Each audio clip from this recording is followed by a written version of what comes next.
Good afternoon, everyone.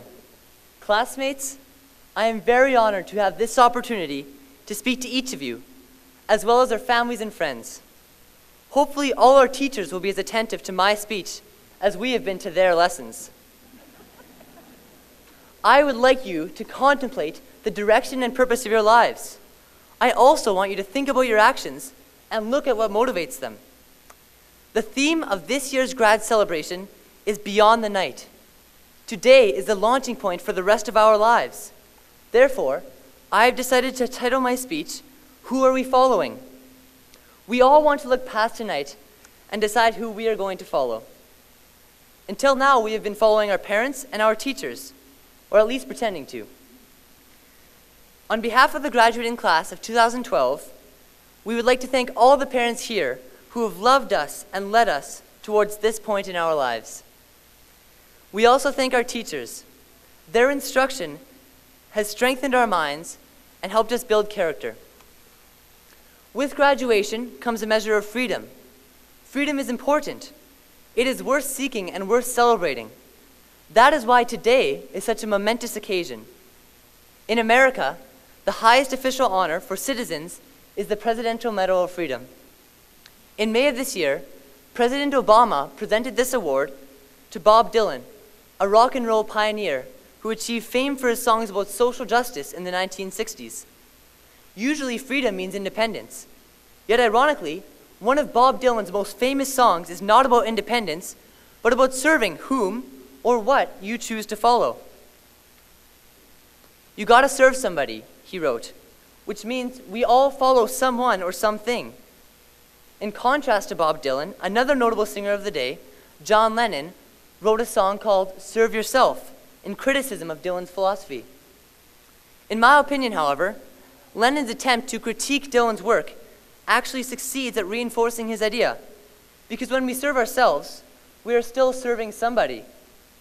In other words, you are still following someone, even if the only person you are following is yourself.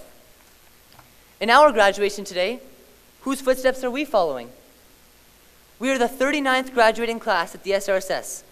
Thousands have graduated before us. Because of that, we are following in the footsteps of some very exceptional alumni. Each of us can relate to or admire certain individuals who have come before us. I'm sure many of you have heard of Ian White. He graduated from the SRSS a decade ago and has gone on to become very successful in the NHL. But it wasn't luck that made him the outstanding athlete that he is today. He had specific skills and chose to develop them extensively. His athletic prowess is something I cannot relate to, but I am glad he is gifted in hockey, and I'm excited that some of my fellow students are incredibly talented in sports as well. Another previous graduate of the high school in Steinbach really inspired me. Please raise your hand if you've heard of Eric Vogt. Okay, maybe there were one or two hands somewhere, but I couldn't see them. Eric Vogt graduated from Steinbach Collegiate Institute in 1947, which is quite a while ago. He then attended the University of Manitoba.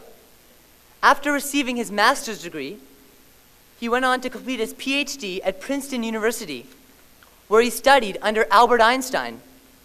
After that, he founded the Triumph Particle Accelerator Lab at the University of BC. Dr. Vogt's instrumental achievements led to his election as an officer of the Order of Canada.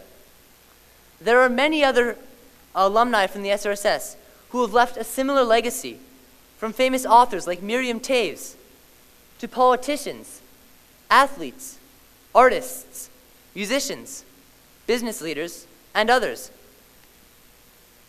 Just looking at the lives of people all around us in society, we can see that who or what we follow has definite repercussions. Remember, following nothing is not an option, because when John Lennon said, "Serve yourself," he was reminding us that if we do so, we follow ourselves. So who are you following?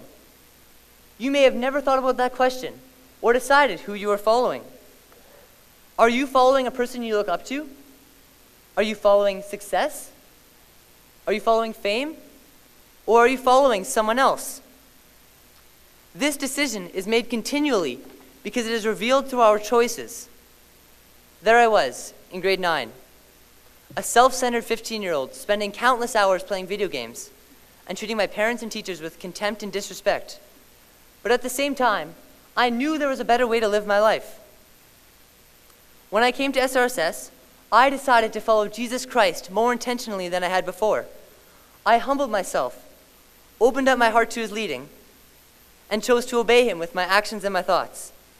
I started to take genuine interest in others, develop a good work ethic, and actually respect my parents and teachers. As a result, I now have incredible joy serving others, always listening to my parents and teachers, and spending time helping others instead of in front of the TV. So this is the challenge for all of us. Take time to think about who or what you are following and why. Think beyond this night. Our choices in this regard will have an effect on the direction and purpose of our lives. If we are intentional about this, the benefits for us could be huge. We all may choose different paths, but whoever or whatever we choose to follow, we should do so with diligence, honesty, tolerance, integrity, and give it all we've got. Ladies and gentlemen, on behalf of the grad class of 2012, thank you for sharing this special occasion with us. And congratulations, fellow graduates. Have a great evening.